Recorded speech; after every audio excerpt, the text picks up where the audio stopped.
පාටිකුරලට කතාවට ආදරෙන් පිළිගන්නවා. ඉදිරියට භාවනා වගේම කෙල්සිත් පුදුම වෙන කාරණාවක් තමයි අද අපි කතා කරන්න සූදානම් වෙන්නේ. ඉතින් වීඩියෝ එකට යන්නට කලින් මතක් කරනවා මේ වගේ වීඩියෝස් දිනපතාම බලන්න. ඔයා කැමැත්තක් වගේම ආසාවකුත් එකතු කරගෙන ඉන්න කෙනෙක් නම් එහෙනම් අනිවාර්යෙන්ම මගේ channel එක subscribe කරලා මාත් එක්ක එකතු වෙන්න. ඒ වගේම like කරන්න, comment කරන්න, තවත් නොදන්න යාළුවෙක් වෙනුවෙන් ෂෙයා කරන්නත් අමතක කරන්න එපා කියන කතාව ගැන තමයි අද අපි හැමෝම කතා කරන්නට සූදානමක් තියාගෙන ඉන්නේ කියන කතාව ගැන අද අපි හැමෝටම මතක් කරන්නට පුළුවන්කමක් ලැබිලා තියෙනවා කියන ඒ කාරණාව ගැන තමයි අපි හැමෝම මතක් කරන්නට සූදානම් වෙලා ඉන්නේ කියන කතාව ගැනත් මම මේ වෙලාවේ ඔයත් එක්ක කතා කරන්නට සූදානමක් තියාගෙන ඉන්නවා කියන ඒ කාරණාව ගැන අපි හැමෝම මතක් කරන්නට සූදානම් වෙනවා.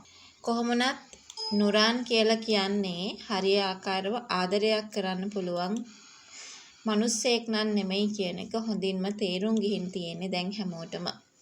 ඇත්තටම දැන් භාවනාවට උනත් එයාගේ වැඩවලට පාවිච්චියට ගන්නවා මිසක් එහෙම නැතුව කොහෙත්ම ආදරණීය විදියට භාවනා බලා ගන්නවත් අඩුම තරමේ පුළුවන් කෙනෙක්. අනිත් එක තමයි ඔය භාවනාගේ ජීවිතේ වගේම කෙල්සිගේ ජීවිතෙත් අනතුරට දාලායි තියෙන්නේ. හැබැයි ඉදිරියට නම් Taman ඒ දේවල් වෙන්න දෙන්නේ නැහැ කියන එක දිගින් දිගටම කතා කරන්න කටයුතු කරලා තිබුණා කියන ඒ කතාව ගැන තමයි අද අපි හැමෝම කතා කරන්නටත් සූදානම් වෙන්නේ.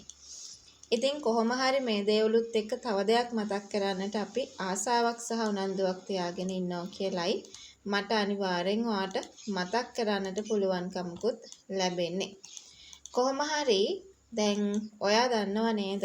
කාලෙකට කලින්ම නුරාන්ගේ කටින් කියවෙනවා දෙයක්. ඒ තමයි මට ඕනි බිස්නස් එක විතරයි කියන කතාව. ඉතින් මේ දේ තේරුම් ගන්න අනිවාර්යයෙන්ම ලොකු අවස්ථාවක් ලැබිය යුතුයි. ඉතින් කොහොම හරි මේ දේවල් හිමින් කල්පනා කර කර තේරුම් ගන්න අවස්ථාවක් තියාගනිවි කියලයි අපි හැමෝම මේ වෙලාවේදී කතා කරන්නටත් බලාපොරොත්තු වෙන්නේ කියන ඒ කතාව ගැන අපිට හොඳින්ම මතක් කරන්නට chance එකක් ලැබෙනවම තමයි. ඒක විශේෂයි කියලයි මම ඔයාලට මතක් කරන්නේ. කොහොම වුණත් දැන් ඉස්සරහට අනිවාර්යෙන්ම කෙවින්ට පුළුවන් වෙන්න පුළුවන්. ඒ කෙවින්ට පුළුවන් වෙන්නේ වෙන දෙයක් කරන්න නෙමෙයි.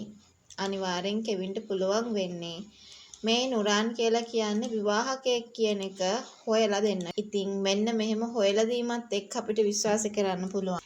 කෙල්සිම මේ නුරාන්ව පන්න ගන්නවා කියන එක. ගොඩාක් වෙලාවට ওই නුරාන්ට දරුවෝ පවා ඉන්න කෙනෙක්.